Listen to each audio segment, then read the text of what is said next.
Mother? Are you out here in the garden? Mother?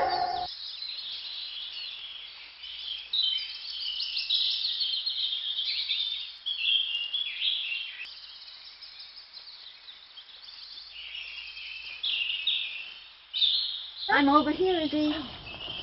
Oh, I'm sorry. You have visitors. Oh, no, dear. These nice people were just passing by and stopped to admire the garden. Oh, good evening. You've met my mother, Jane Mason McCully. I'm Isadora McCully. Friends call me Issie. Are you feeling well, Mother? You look a bit tired. Well, I'm just having one of those sad days thinking about our dear Molly. Losing a daughter at 27 is heartbreaking, and I'm still so worried about what's going to happen to little George. We'll be here to help his father raise him. You shouldn't worry yourself with such things. Not after all you've done to keep our family together. Well, Issie, it's hard to wake up one morning and find that your husband has left you with 3 children to raise. All the money's gone, and there's a crowd of creditors knocking on your door. Well, perhaps the time has come for us to talk about this. I want to know what happened, even though I was only 3 at the time. I think perhaps I'll tell you our story. When your father and I met back in Iowa, he was handsome, well-educated, and had just begun to practice medicine. I liked his quiet ways, and with many things in common. I was a teacher, and he was captivated by my strength of character and independent spirit. We were married in 1848, when he was 27 and I was 24. Iowa's so far away. How did you make the trip to Oregon? Well, in 1851 we realized our dream and joined a wagon train going west. We arrived in Salem in the late fall of that year. Winter was almost upon us, and so we decided to stay there and move on south in the spring. Besides, we'd almost run out of money and supplies. Oh, it must have seemed a great adventure at the time. But why didn't you stay in Salem? Father could have started a medical practice there, surely. Aye, he could. But the move west had unsettled him. Everything was new and strange, and he was bewildered and apprehensive about it all. Whatever did you do? Well, what I've done many times since. I took a job teaching in a private school, and so we got through the winter and even saved a little for the second stage of the journey. I know you made sure you and Father left Salem for Table Rock City in the spring of 1852, but what was it like when you got here? Oh, it was just a raw, boisterous mining camp, really, where all the claims had already been staked out. The saloons were crowded, there was little law and order, and I was just the second respectable woman in town, if you didn't count the saloon maids. How did you manage? Was Father able to establish a practice?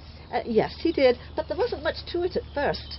Apart from the miners, who were so tough and strong, they never saw a doctor. There weren't many other people who wanted his services. We needed the money, and I couldn't teach this time because there were no families in town.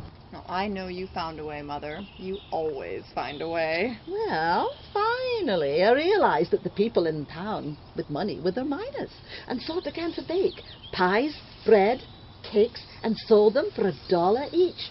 Turned into a good business. And then in 1855, more people came to town, and your father's practice grew, and your brother John was born in August. Oh, I'm certain things got better after that. Well, in a way, yes. The town and your father's enterprises began to prosper. He bought land, an interest in the El Dorado Saloon, and then in 1855, he began an ambitious building project to be called McCully Hall. Oh, and then Molly was born in 1857. And that was the year he was elected to the territorial legislature as Jackson County representative. But then everything began to fall apart. Well, what happened? Father seemed to have made it at last, and we were a happy family, weren't we? Perhaps. But I'd begun to realize your father had overextended himself. He'd borrowed so much money. I urged him to be more cautious, but he wouldn't listen. We argued about it a lot. You must have been so worried with all those debts piling up. Well, your arrival in 1859 was a great source of joy to us both. But soon after, the creditors began to hound your father, pressing him for payments. He was afraid of losing everything.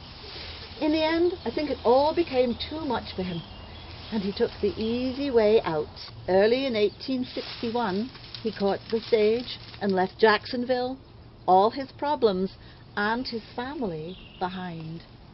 Mother, you are so strong. You raised us all alone. And to think, years ago, I would overhear people in town say, "There's poor Jane McCully." But that's so wrong. Just because you don't have a husband doesn't mean you need to be pitied. Well, it wasn't easy, but I was determined that we'd stay together as a family with a roof over our heads, and that you would grow up happy and secure. Well, you certainly did that. We were a close family. Living in the log cabin behind the big house, and I'd help you with the baking. That brought in a little money. Well, you didn't seem to mind moving to the cabin so I could rent out the house. I set up the school with the money from the baking, and then as soon as I'd sold some of the properties and settled most of the debts, things got better. Oh, I've always loved the school, even though you were a strict teacher and made us all work hard. Well, Issie McCully, hard work never hurt anyone.